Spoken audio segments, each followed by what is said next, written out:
Hello everyone, welcome back to LaExcellence Bengaluru presents current issue of the day, episode number 159. Today we'll be discussing a very important and intriguing issue, that is SC/ST Prevention of Atrocities Act and the curious case of Vijay Devarakonda. We'll see why it is in news and what is the controversy about and what are its legal as well as ethical implications, and we will do a policy paralysis of SC/ST Act, policy analysis of SC/ST Act as well. So, in syllabus, it comes under GS paper on Indian society, paper 2 polity and governance, and paper 4 ethics, integrity and aptitude. So, it can be asked in any form of GS papers. So, it becomes important for this year's mains. The context is, recently there was an FIR filed on Vijay Devarakonda under SC/ST Prevention of Atrocities Act of 1980. For what? For his allegedly derogatory remarks about tribal communities at a film event has stirred legal, ethical as well as societal debates. This incident provides a lens to explore the responsibility of public figures, limits of free speech and the function of protective legislation in pluralist democracy. Okay, we'll discuss all these things, whatever said in this. We'll be discussing all the important points in today's video. So take your notes out and make important points which I'm going to tell in the video. So what was the background? Context was, like, the case is not a new one. The incident happened in April 26, 2025. What happened was, at a pre-release promotional event in Hyderabad for the film Retro, which was led by Surya, a Tamil film Retro, actor Vijay Devarakonda allegedly made a controversial remark linking terrorist attacks in Pahalgam to historical tribal conflict. What he said was, what the terrorists are doing in Pahalgam, what the terrorists are using the violent methods in Pahalgam is nothing but what the tribals used to do in the past.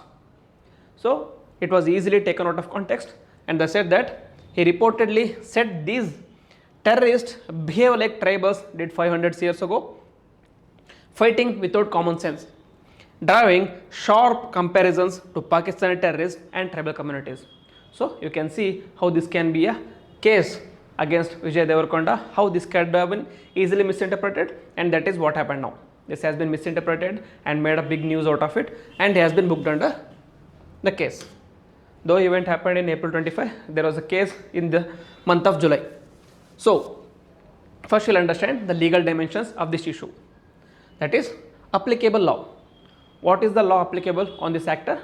That is, the actor has been booked under section 3 subclause 1 subclause R of the SC/ST Act, which criminalizes intentional insults or intimidation with intent to humiliate a member of scheduled tribe in public view.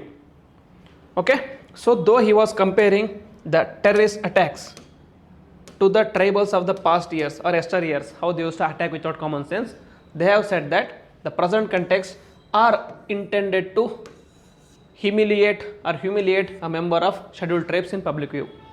Okay, so this has been the case here, and under the due process has been followed, that is an FIR was registered after a tribal leader lodged a complaint at Rai Durgam police station, Cyberabad, and the investigation includes scrutiny of video evidence, context and intent as well.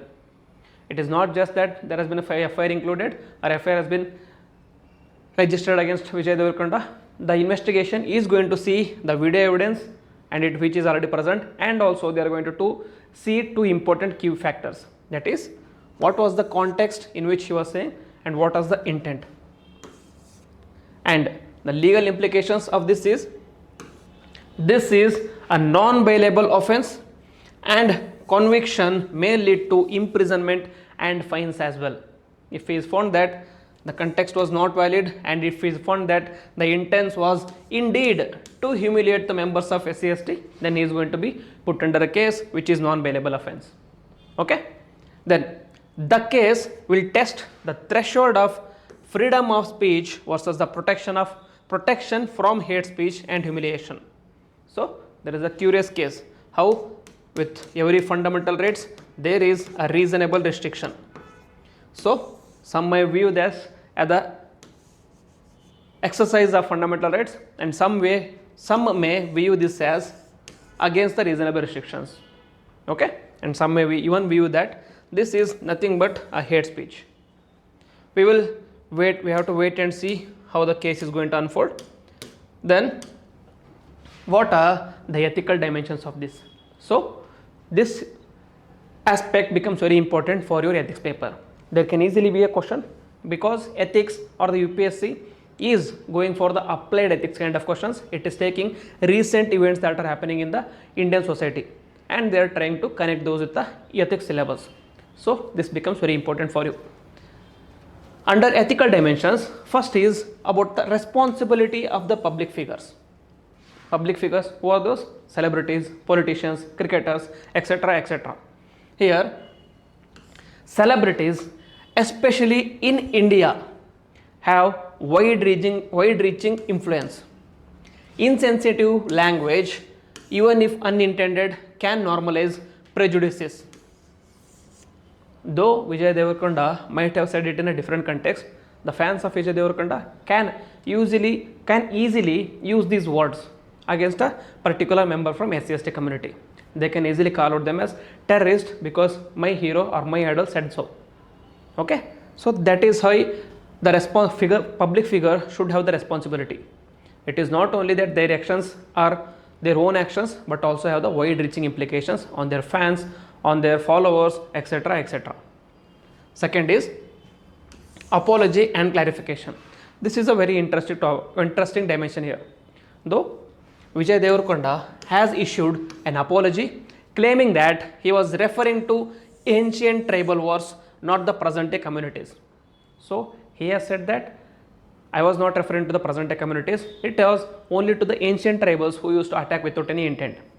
Here this talks about a very important aspect.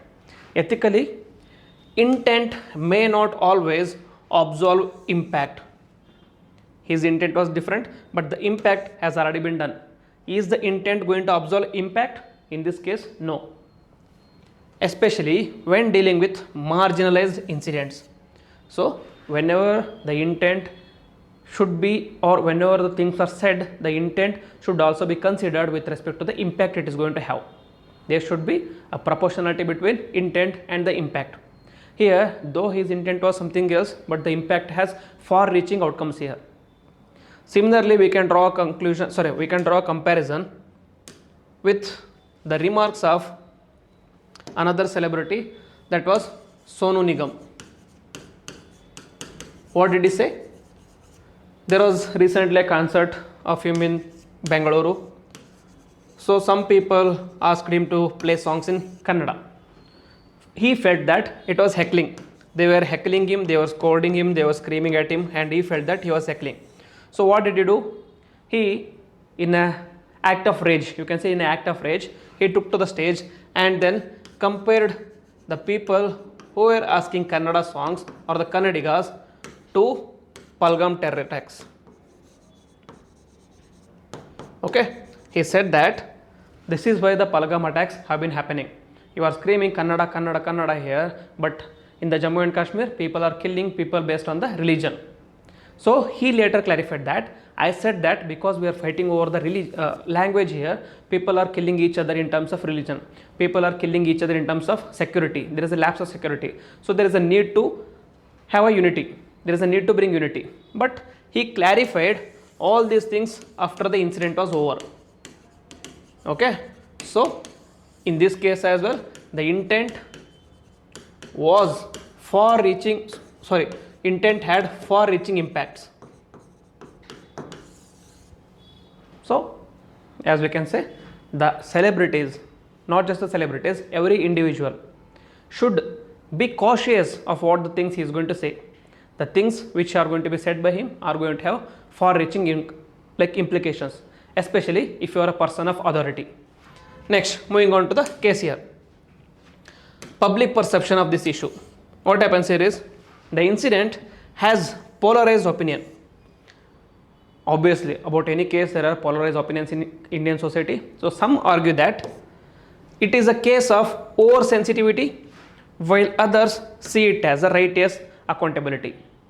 That is, some just say that you are making a case out of this just for a TRP. You are making a case out of this so that you are going to get some sort of clout in the society. But some say that this is actually righteous only. His actions should be held accountable. So it depends on the each individual what they are going to think about it. Next, the static part of this is about SCST Act. It was brought in 1989. The Scheduled Caste and the Scheduled Tribes Prevention of Atrocities Act of 1989. We will see important provisions. Under this, it defines atrocities. What do you mean by atrocity committed on so and so tribes or so and so community? It covers wide range of offences such as humiliation in public. This is where Vijay Devarkonda has been filed against an FIR. Forcing to eat or drink offensive substances, sexual assault, social boycotts and destruction of property, etc., etc. So all these things are considered as prevention. All these things are considered as atrocities.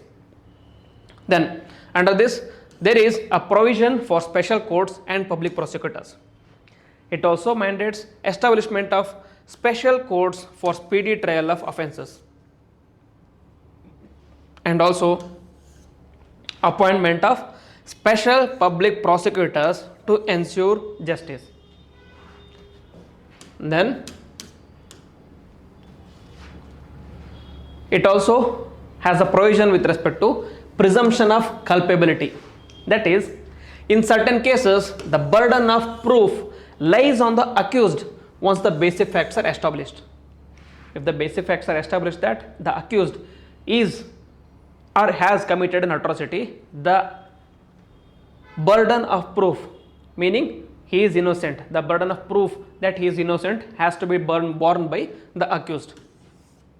And next, relief and rehabilitation. The victims are entitled to monetary compensation, protection and rehabilitation support. Next, in 2018, there were certain amendments. Under this amendment, it expanded the list of offences. It introduced certain provisions for immediate arrest and no anticipatory bail for accused in certain cases. And many argue that this has been an extreme step in this one, because there have been many cases of misuse of SCST Act because of this immediate arrest and no anticipatory bail. Next,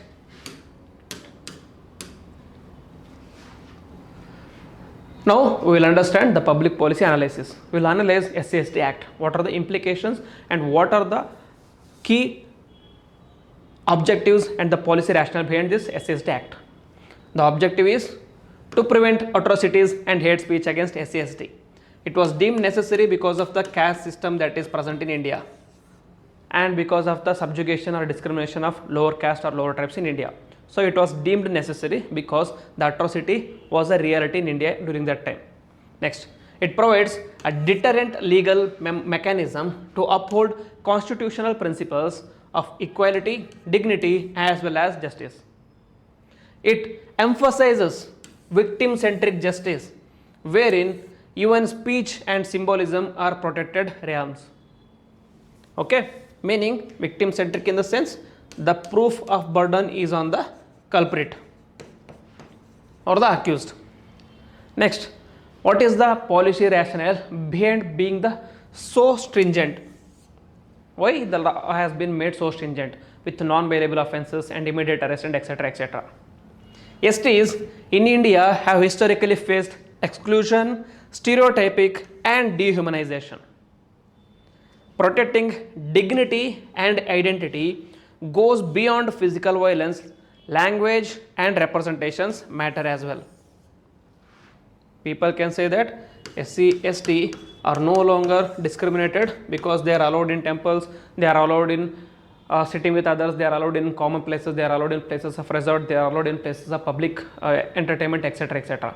However, it is not just the physical aspect that amounts to discrimination or amounts to stereotyping. there are certain other aspects which come under stereotyping, such as the language used, certain terms which are derogatory for a particular community, especially SC/ST. Even if the language is being used, then they are considered as atrocities as well. As a result, to provide protection, the law has been made so stringent. Next, what are the challenges in implementation? There has been a question of misuse versus genuine use debate often arises in high profile cases. Risk of chilling effect on speech if not interpreted with nuance. Meaning, if all the things, everything said about a particular community is taken out of context and made as a culpable offense, made as a atrocity, then it is going to obviously have a chilling effect on the freedom of speech. That is what they are trying to say here. Delayed investigations or public trials via media can undermine both justice and free expression. What happens here is, cases under SC/ST, they become a matter of TRP for news channels, matter of TV ratings for TV channels. What happens here is, they will take this out of the context and they will have certain videos and they will start doing the reels, and they will add some special effects, they will add certain special effects from news channels. And what is their intent? Intent is to make sensationalization of the issue. Okay, they want to sensationalize the issue so that they get more TRP. In doing so, what are they doing? They are resulting in media trial of an individual. This media trial is not only affecting the culprit or the accused, but also the victim. So this has to be taken care. Then, balancing competing rights, that is Article 19(1)(a) provides for freedom of speech and expression, and Article 17 and 21 provides for abolition of untouchability and right to live with dignity. So there has to be balance between both the rights. The role of the state as a neutral enforcer of the rights becomes essential in this case. These are important points which I am telling you. Please note down these points here. Next. So we have seen the policy analysis. So what are the suggestions provided in this video? So the suggestions are the way forward, or the measures go like this. First is sensitization of public figures. The public figures should be provided ethical training, should be provided with sensitization programs, so that their actions are in relation to the intent as well as impact. Film and media personalities should undergo periodic workshops on caste and tribal sensitivity. Not just caste or tribal sensitivity, any kind of sensitivity in India, such as women, minority, etc., etc. Okay, because similar to this case, there was a comment made by a great actor, that is Salman Khan. He said that his physical regime in one of his movie felt like he was raped by someone.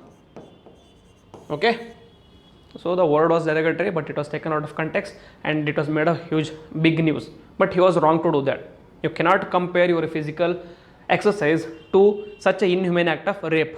So that is where people should be given training or the periodic workshop. Then strengthen media responsibility. That is, just I have explained you about media trial or sensationalization of issues. Media should avoid trial by sensationalism. Instead, promote constructive discourse on such sensitive matters. They should be constructive discourse, constructive debates rather than sensationalization. Restorative justice models. That is, in addition to punitive mechanisms, allow dialogue-based resolution, especially in non-habitual, non-malicious cases. Not everyone does this on purpose, and not everyone is a habitual offender. Some might have slipped their tongue, some might have taken out of it context. In those certain cases, there should be restorative justice.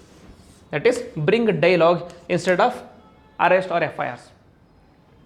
Then, need of speedy investigation and clarity of law. Fast track the probe to avoid prolonged media trials. Define intent to humiliate, more clearly through judicial interpretation or guidelines. Then this ends our video for the day. I have covered this video or the topic in a holistic way. You can quote these examples in your ethics answer, or you can use the article in your GS2 paper as well, or even in essay as well. So I have covered all the legal ethical implications. I have provided certain important points and data, and also certain important articles as well. So if you like the video, then please hit the like button, comment on it, and also share with your friends. With this, I will end the video. Jai Hind.